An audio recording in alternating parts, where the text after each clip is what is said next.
नमस्कार, आपके साथ मैं हूं दीपिका शर्मा और आप देख रहे हैं क्राइम तक। इजराइल और हमास के बीच में जो युद्ध विराम हुआ है उसके बाद हमास की तरफ से 3 इजरायली महिलाओं को रिहा किया गया है।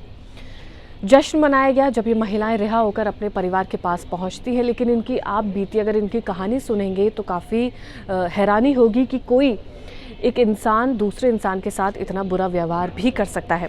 इन महिलाओं को 471 दिन हमास की कैद में रहना पड़ा था, हमास के आतंकियों की कैद में रहना पड़ा था, हर वक्त निगरानी में रहना पड़ा था, इनके साथ बदसलूकी की गई और इन्हें काफ़ी ज़्यादा चोटें भी पहुंचाई गई। लेकिन अब जब इनकी रिहाई हुई है तो काफ़ी ज़्यादा खुश हैं। लेकिन बावजूद इसके अभी भी कुछ लोग ऐसे हैं जो हमास की कैद में हैं और जिनकी रिहाई के लिए मांग की जा रही है और युद्ध विराम पर काफ़ी ज़्यादा निगाहें टिकी हुई हैं। ये जो युद्ध विराम समझौता है उसके तहत अगली बंधकों की रिहाई 25 जनवरी को होगी, ये तारीख तय की गई है। इस समझौते के अनुसार 42 दिनों में 33 बंधकों को रिहा किया जाएगा और इसके बदले में लगभग 2000 फिलिस्तीनी कैदियों को छोड़ा जाएगा। इन सब के बीच गाजा पट्टी पूरी तरह से तबाह हो चुका है। घर पहुंचने पर जो फिलिस्तीनी नागरिक हैं उन्होंने जब देखा कि उनके घरों के जहां पर उनके घर थे अब वहां पर सिर्फ धूल मिट्टी है, राख है, उनके घर बर्बाद हो चुके हैं और मलबों के ढेर के अलावा वहाँ पर कुछ नहीं दिखाई दे रहा है। लोगों की उम्मीद यही है कि पुराने दिन फिर से वापस लौटेंगे और गाज़ा में सब कुछ ठीक हो जाएगा। लेकिन अगर आंकड़ों की बात करें तो गाज़ा पट्टी 41 किलोमीटर लंबा है और 6 से 12 किलोमीटर का चौड़ा क्षेत्र है। इस छोटे से इलाके में 21 लाख से ज़्यादा लोग रहते हैं। इसके बावजूद इजराइल ने गाज़ा पट्टी के लगभग हर घर को तबाह कर दिया है।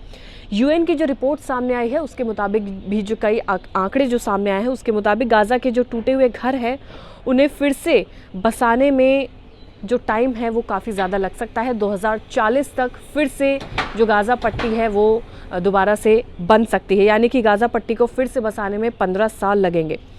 फिलिस्तीनी डेटा से पता चलता है कि 7 अक्टूबर 2023 को इजराइल पर हमास लड़ाकों ने हमलों के कारण हुए संघर्ष में लगभग 80,000 घर नष्ट हुए थे, यानी कि जो लोग वहां पर रह रहे थे उस वक्त अब उनके घर वहां पर नहीं हैं।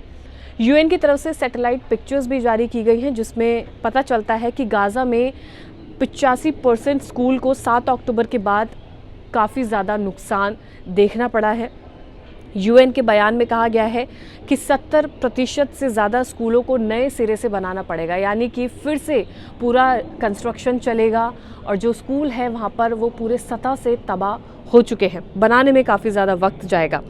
इजराइल और हमास के बीच गाज़ा में युद्ध विराम लागू होने पर इजराइल की ओर से भारत की तारीफ भी की गई है। इजरायली राजदूत ने स्टेटमेंट जारी किया है जिसमें भारत की तारीफ की गई है। उन्होंने कहा कि वो सेल्फ डिफेंस के अधिकार का साथ देने के लिए भारत का आभार व्यक्त करते हैं। भारत की तारीफ की गई है। उन्होंने कहा कि अपनी रक्षा के हमारे हक को सपोर्ट करने के लिए भारत सरकार का धन्यवाद किया जा रहा है। इसके लिए भारत की जनता का खास तौर से धन्यवाद किया गया है। लेकिन जो पूरा अपडेट है वो ये है कि 3 महिलाओं को हमास की कैद से रिहा कर दिया गया है। उनकी जो तस्वीरें हैं लगातार देखी जा रही हैं। कई ऐसे पैकेजेस क्राइम तक पर चलाए गए हैं जिसमें पूरी कहानी बताई गई है कि क्या क्या महिलाओं के साथ हुआ है। लेकिन अब लगातार जो निगाहें हैं वो युद्ध विराम पर टिकी हुई हैं।